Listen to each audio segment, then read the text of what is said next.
So I want to write a diary entry in role as Elliot, showing his recount of what happened in the first 4 chapters of Who Let the Gods Out, focusing on chapters 1 and 2. So because it's a diary entry, let's begin. Dear Diary. And the first paragraph of a diary entry needs to basically summarise that person's day. So the main things that have happened are that Elliot's been given a detention after being called into the headmaster's office, and he couldn't find his mum at first, but eventually found her in the garden planting clothes pegs rather than carrot seeds. So for my first paragraph, I'm going to mention the trouble at school and the concerns about mum, because I think they're the 2 main things that will be on Elliot's mind at this point in the story. So I also want to remember that diaries need a conversational tone, and that means they're written as if you're talking to someone. So I could have yet another detention, or perhaps let's start it with detention after detention, problem after problem, and then perhaps, because it's a conversational tone in a diary entry, we can have some ellipses to show a pause. Detention after detention, problem after problem. How could my life get any worse? And it's a rhetorical question, but we still need a question mark. So, my day so far, and how might Elliot describe his day? It's been yet another one. He wishes he could forget. My day so far has been one which I wish I could forget. Let's have a think about that sentence and see if we can make it either stronger. My day so far has been one. Well, we know that Elliot's not been happy at all recently, so let's have has been yet another one, which I wish I could forget. Perhaps we could make forget even stronger. So rather than wish I could forget, wish I could simply erase forever.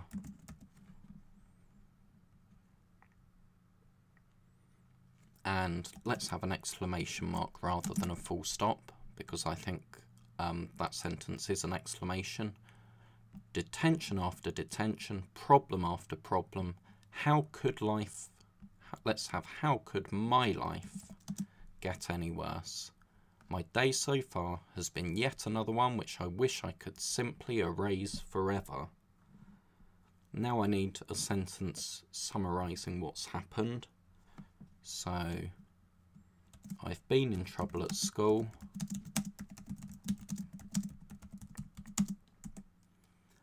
And I also need to mention his concerns about mum. So what might he say? He might say, I'm struggling to look after mum.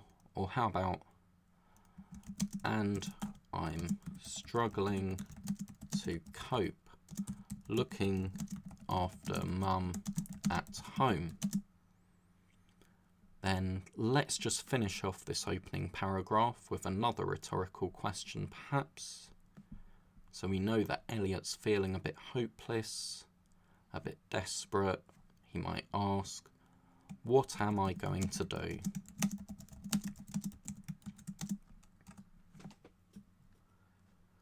Okay, so now we've written the introduction to a diary entry. The next paragraphs recount what has happened that day in chronological order, so starting from the beginning. So the first thing that happened was Elliot falling asleep in Mr. Boyle's assembly. So let's have I had to watch Mr. Boyle's assembly on Napoleon's favourite socks. So let's see if we can improve that. How about thinking about our verb rather than watch? I had to sit through, perhaps.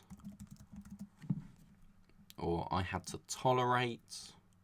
Let's stick with sit through. I had to sit through Mr. Boyle's assembly.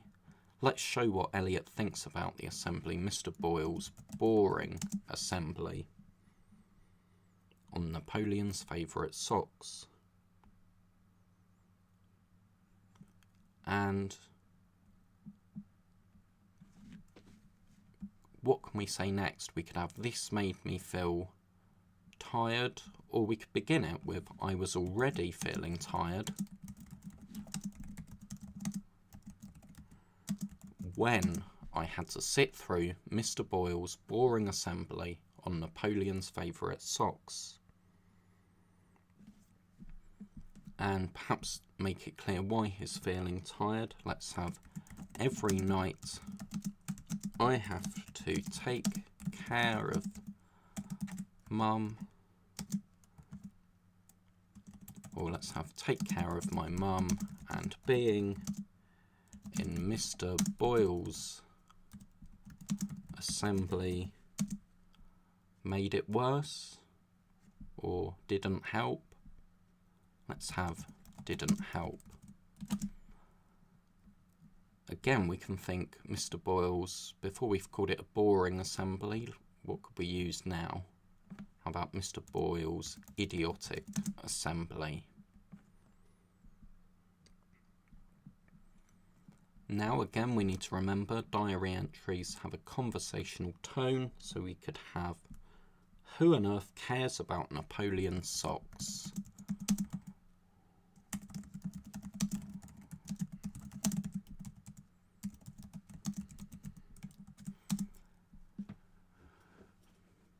So we could have now, I tried not to fall asleep, but I couldn't help it. Or let's make it a bit shorter. I couldn't help but fall asleep.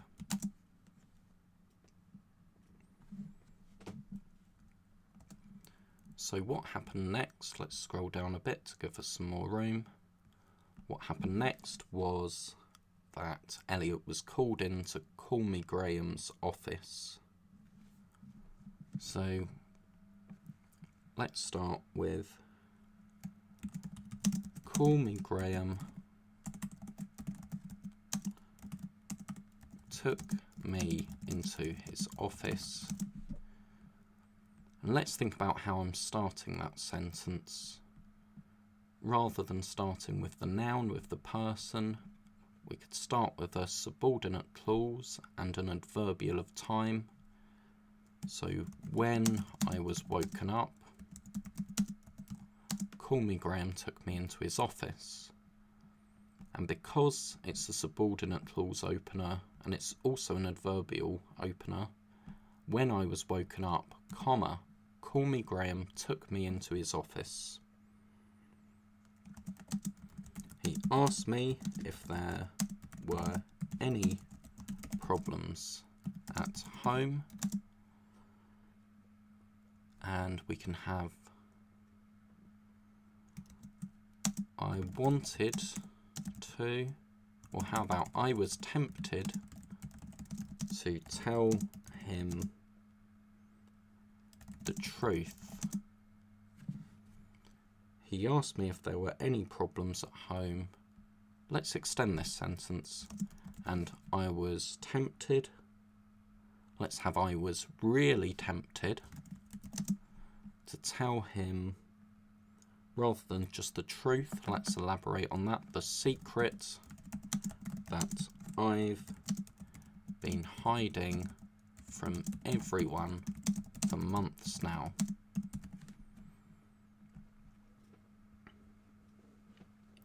Now, diaries always talk about feelings, so we can explain from Elliot's point of view why he doesn't want to tell anyone. And let's think about how he might be feeling. He might be terrified. So we could start, but I'm terrified. And we know that he's worried that if anyone finds out how unwell his mum is, she might be taken away.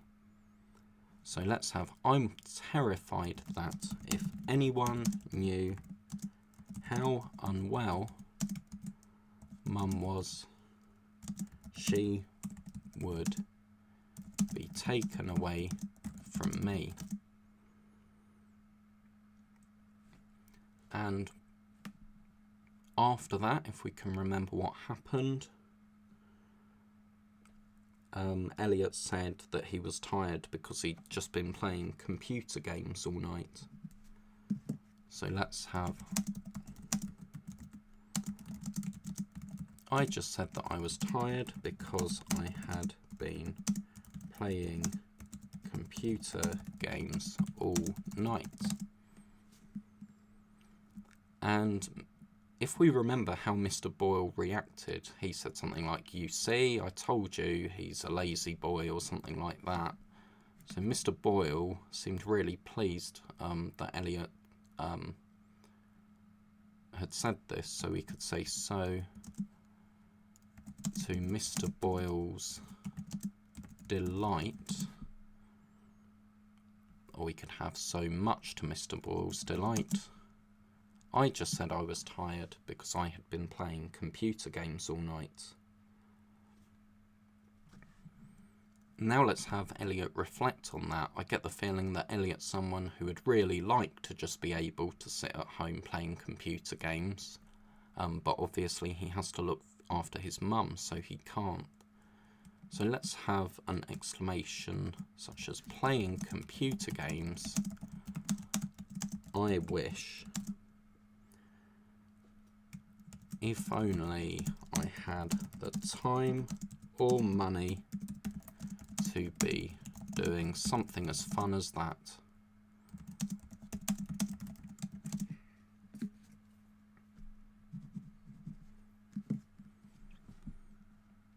So now we can move on to later in the day. I'll just scroll down a bit to when Elliot's finished his detention and is coming home and seeing Mrs. Pulshley Plum. So let's begin with an adverbial of time. So after my detention, I came home to find Patricia Pulshley Plum, and she was asking to speak to Mum. After my detention, I came home. Well, this tells the reader what's happened, but it doesn't really show how Elliot's feeling or what Elliot thinks. So after my detention, I came home to find, how can we describe Patricia? We know that she's nosy, she's mean, cold-hearted. Let's have, I came home to find my nosy, cold-hearted neighbour, Patricia Pulshley Plum, asking to speak to Mum. Well, we know that Elliot has a nickname for her. He calls her Patricia Horse's Bum. So let's put that in parenthesis. Patricia Pulshley Plum, or Horse's Bum,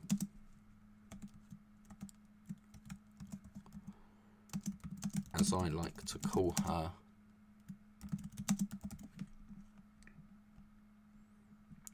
Just realised after my detention I came home to find my cold-hearted neighbour.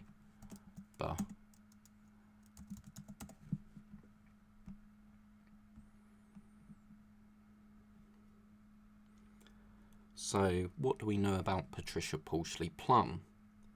We know that she wants to make an offer for the farm, but Elliot really fears having to leave his home.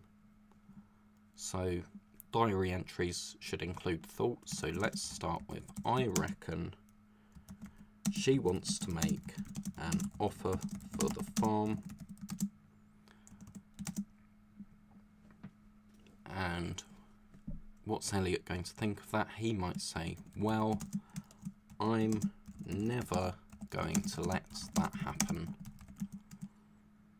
And let's have an exclamation mark there. I reckon she wants to make an offer for the farm. Let's extend this sentence by explaining what Elliot thinks about the farm. So, make an offer for the farm. She wants to turn my family home. Or let's have my fantastic family home. Perhaps my wonderful family home into a block of houses.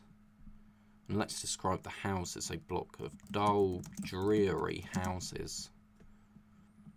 Well, I'm never going to let that happen. Now, Elliot told Mrs. Pulshley Plum that Mum had a stomach bug before he went inside. So let's write, I told her Mum had a stomach bug and went inside.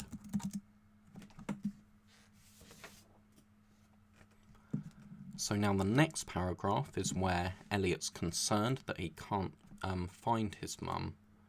So let's start a new paragraph. And let's have, but Mum was nowhere to be seen.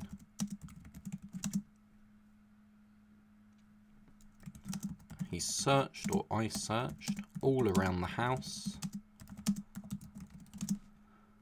And because it's a diary entry, let's show feelings as well. How might Elliot be feeling? Well, he'd be concerned. So concerned, I searched all around the house. It's often good to open sentences with a feeling word, then a comma, and then your main clause or the rest of your sentence. Concerned, I searched. How might Elliot be searching? Well, let's have I frantically searched to show that he's really desperately searching. I frantically searched all around the house.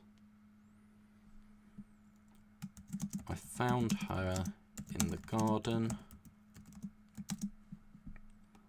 But Elliot's mum wasn't found straight away, so we can say eventually I found her in the garden. So beginning a sentence with an adverb and then a comma after it. Eventually I found her in the garden. And let's show what Mum was doing. So Mum was busy planting clothes pegs instead of vegetable seeds. Well, let's change this sentence. So rather than starting with Mum, we could have the fact that she had the vegetable seeds next to her. So let's have, with a box of vegetable seeds next to her, Mum was busy planting clothes pegs. Because it's a with opener, let's use a comma to separate it from the main part of the sentence. Mum was busy planting clothes pegs we don't need instead of vegetable seeds, because we've already written that in our sentence opener.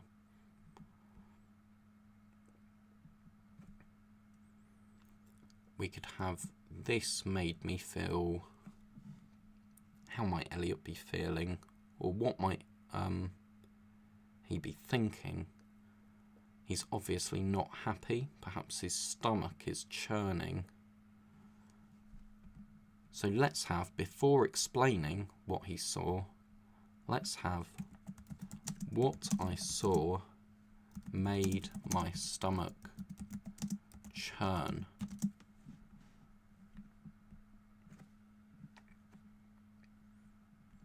So let's read that back. But Mum was nowhere to be seen.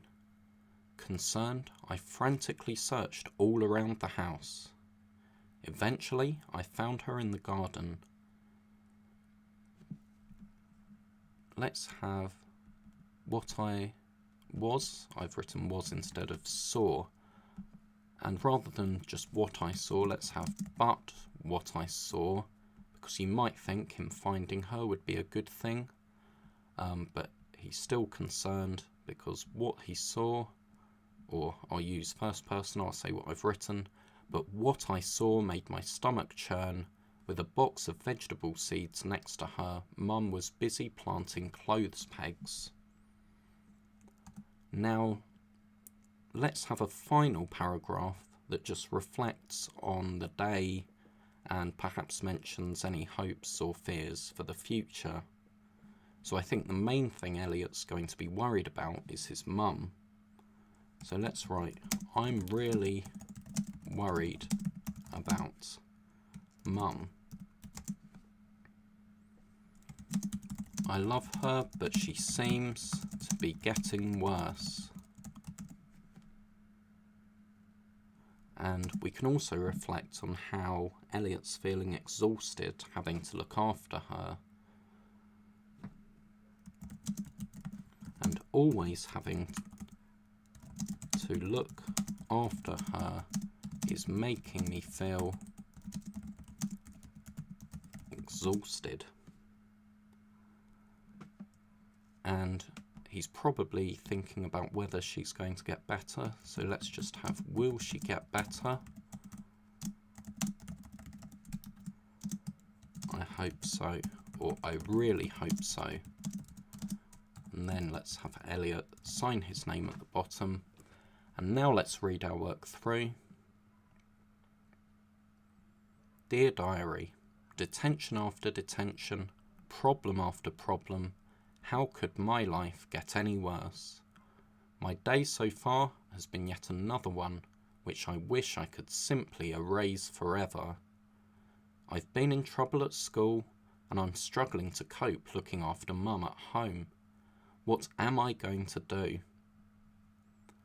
I was already feeling tired when I had to sit through Mr. Boyle's boring assembly on Napoleon's favourite socks. Every night I have to take care of my mum.